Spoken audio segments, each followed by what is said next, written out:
Good evening. We'll call a meeting to order and we'll start with the Pledge of Allegiance. I pledge allegiance to the flag of the United States of America and to the republic for which it stands, one nation, under God, indivisible, with liberty and justice for all. Good evening. I'll have the clerk please call the roll. Supervisor Fountain? Here. Treasurer Horning? Here. Clerk Chopu? Here. Trustee Collier? Here. Trustee Germain? Here. Trustee Harper? Here. Trustee Petrucci? Here. Thank you. Item number 4 is approval of our meeting agenda. So moved. Support. Motion by Treasurer Horning, second by Trustee Petrucci. Any discussion on the meeting agenda? Being none, all those in favor say aye. Aye. Those opposed, nay. Motion carries. Call to the public this evening. Anybody at call to the public? Being none, we'll move on to item number 6, which is approval of our consent agenda. So moved. Second. Motion by Trustee Harper, second by Treasurer Horning. Any discussion? Being none, all those in favor say aye. Aye. Those opposed, nay. Motion carries. We have applicant on 7A, special event permit, 19001 for a Wicked Wine Run. Good evening. Good evening. If you'd like to come forward. Sure. You can sit down if you like, if you're more comfortable. Oh, I'm used to being at a lectern at school. Okay. I feel real comfortable back here. James, would you like to just preview the application, and we can, if Shannon would like to say something as well? Sure, I'll leave it to her to describe the event, and it's described in your packet, but, you know, for our site plan purposes and for special event purposes, this is a private 5K event with other outdoor activities, including a liquor license involved there. All of those criteria needs a special event permit from you. This is different than a special use permit, which you updated and approved for them last year. Because of the nature of this event, it requires a special event permit above and beyond that. I think you've gotten all the reviews by the agencies, and there is a recommendation for approval of that with a few conditions. Had the opportunity to speak about some of the ongoing concerns about parking out there, particularly in peak season, and I think we had some good, constructive, spirited discussions about those and some ideas on how to resolve that, and knows our concern for the long term, that parking on both sides of Clyde Road out there is a going concern, and you think you had some ideas that maybe you could even address. So with that. Okay. I guess I'll start out by describing the event. We are having a Wicked Wine Run. We hired an outside firm to host for us. The firm has done over 70 runs in 17 different states. They have 17 different states coming up this year, and they were hoping to add Michigan to their list, and we thought that it would be a good fit with our venue, having the winery there. It's become quite a popular thing for wineries to host these types of runs across Michigan, with many other farms and wineries hosting them. So talking with some of our friends in the farming industry, we thought this would be a good option for us to go towards diversifying some of the options and activities we have on our farm. And we haven't really done anything that's wine related for an event, and so we thought this was a good opportunity to kind of bring the wine portion of our business, and with a run through the vineyard and through the trees. We were hoping to kind of connect people with the idea of, you know, where does their food come from? Where does their drinks come from? How is it farmed? And we thought it was a good opportunity to host some on-farm learning opportunities and have some fun at the same time. The target market for this would be primarily middle-aged women, or the ones and their husbands that come to this sort of event. The event is 21 and over only, so they cannot come past or through any barriers without showing proof of being of age. So families cannot bring children with them because it's a event that involves alcohol. So we do have some pictures in your packet showing where the event barriers are and so on, and including the route of the run. I know that Mr. Wickman brought up the issues with parking and concerns along Clyde Road. I was able to get a hold of the the road commission today and had a very good conversation with some opportunities for adding some signage along Clyde Road. It's still an open discussion and we haven't made any final decisions, but we had a good conversation about some pedestrian crossing signs and some no parking signs. And like I said, we're still kind of in discussion about exactly where those would go, how many of them there would be, if they would be seasonal or not seasonal, what sides of the road they would be on is still up for discussion. Okay. I'll move to approve special event permit 19-001 based on the conditions outlined in the planning director's recommended action. Support. Motion by Treasurer Horning, second by Trustee Harper. Any discussion or questions? I just have a couple. You saw the letter from the fire authority? Yes. Okay, and you had no problem with those? Nope, we are familiar with having to comply with those types on our regular operations, so that should not be any issue for us. Okay, thank you. You're very welcome. Do the participants run before the wine tasting or after? You get the wine after the run, so you come across the finish line and there's your wine glass, so. Any other questions? Being none, all those in favor say aye. Aye. Those opposed, nay. Motion carries. Thank you Good very luck much. on your event. Yes, thank you. Thank you. Thank you very much. Okay, item number 8A is Maxfield Road limestone. Manager Wickman. It looks like we may have an opportunity to work with the county. Or actually, I'm sorry, Bob, you were. No problem. Yeah, both of us had different conversations. Brighton Township and the Road Commission, good partners on this to give a makeover to the limestone portion, but also drainage improvements from the end of the pavement north of Lone Tree all the way down to Heine Road.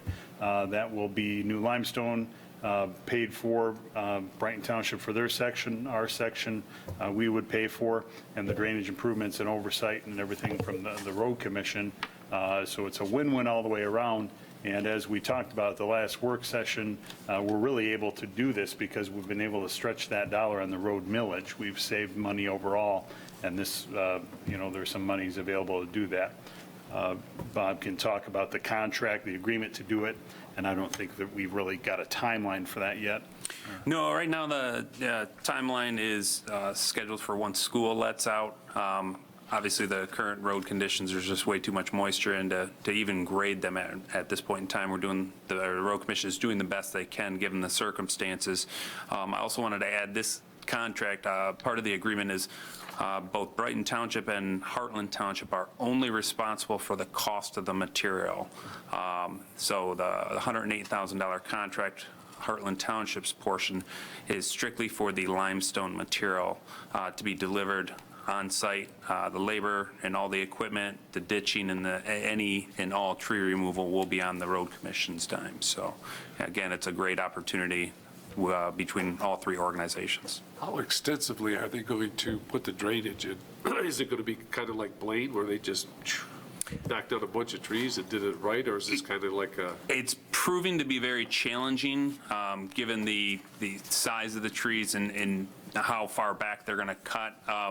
One of the primary concerns is a drain that I believe runs east and west along Lone Tree, and they're going to try and shed more water to that drain, which ultimately goes, I believe, to Long Lake. So that's part of the primary concern on the north part. And then the other part, the further south, they're going to try and cut the ditches deep like they did on Blaine and try and reshape those. Where there's not as many trees, they'll do more shaping up by the trees. They're going to minimize the tree removal. Still will have to remove some, but they're going to also try and redirect that to the main drain that runs along Lone Tree there. I think it's important they'll do the best they can within reason. It will not be the best solution. It'll be, I think, as we've seen with other projects, they'll sort of make their best effort to clear back some trees, provide some ditching, and make a good improvement, but it won't be the universal solution. I think that's fair to say. Part of the issue there is the existing drains, the delta between the elevation of the actual center of the road and the bottom of the drain is not nearly what it was at Blaine Road. So by adding the 8 inches as well as in combination with removing some material in the ditch, they hope to increase that delta and thus shed the water. How do they deal with the mailboxes? I just drove that stretch on the way here, and I'm looking at the mailboxes, the way they, grade it, they're grading like right up to the mailboxes. So where's the? There most likely will be some mailboxes that are relocated to more in the driveway apron area. If they decide to replace or get into replacing any driveway apron culverts, they generally go a little bit wider than the actual driveway and insert the mailbox as part of that apron before they continue the ditching. So it'll usually be in front of a portion of the culvert. So. James, this money is coming from our millage? From the road improvement millage? Yes. And this is certainly there's a number, a good population that lives in that area that will be of mutual benefit. And it's a good north-south alternate route for the east side of the township to get down to Heine Road, get to Brighton and those areas. So the project will go all the way from where the asphalt ends on Maxfield, all the way down to the Heine. township, and then it will continue on Yes. into Brighton? Yes. Okay. Questions? Do we have confirmation that Brighton Township is going to do their part in the same time or close to it? It would be done at the same time. They've indicated that they are funding it. I don't know if they signed the agreement yet, but it'd be coordinated. Well, I'll move to approve the agreement with Livingston County Road Commission for limestone on Maxfield Road, not to exceed $108,000. Support. Motion by trustee Kalani, second by trustee Jermaine. Any discussion? Questions? I'm just pushing this one because I think Pleasant Valley should be next. They're talking about pavement now, right? Well, I don't know. We'll see. It's the only spot, I think all the way to south, all the way to Ann Arbor, that's not paved, and all the way to Flint, that's not paved. So you go figure on that one. I don't know. So. Well, on that same topic, I thought I read in the paper that they're going to repave that road all the way from Kensington all the way up to Commerce. Is that right? Brighton Township is doing a project with the road commission Yeah. on that. Yeah. Wow. If there's no other questions, all those in favor say aye. Aye. Those opposed, nay. Motion carries. Thank you. Thank you, Bob. Next on board reports, we are in our second meeting in March already. We start with trustee Petrucci. I do not have a report tonight. Clerk Schofu. No report. Treasurer Horning. I just wanted to ask everybody to keep Dwight Mickey Sacco in their prayers as he is in Meadow Lodge right now. Thank you. Trustee Kalani. I have nothing to report. Trustee Jermaine. Nothing to report. Trustee Harper. No report. And just, I want to give a brief update on our assessing operations report this year. We had our meetings finalized last Wednesday from 2 days of hearings. We had 60 parcels appealed. Of that, 28 were for veterans exemption and 1 hardship. The board had a total of 17 appointments covering 20 parcels over the 2 days. In addition to the appointments, we heard 12 letters of appeal, of which 9 were late file personal property exemptions or statements. As a comparison, last year we had 53 parcels, of which 24 were VA exemptions and 21 appointments.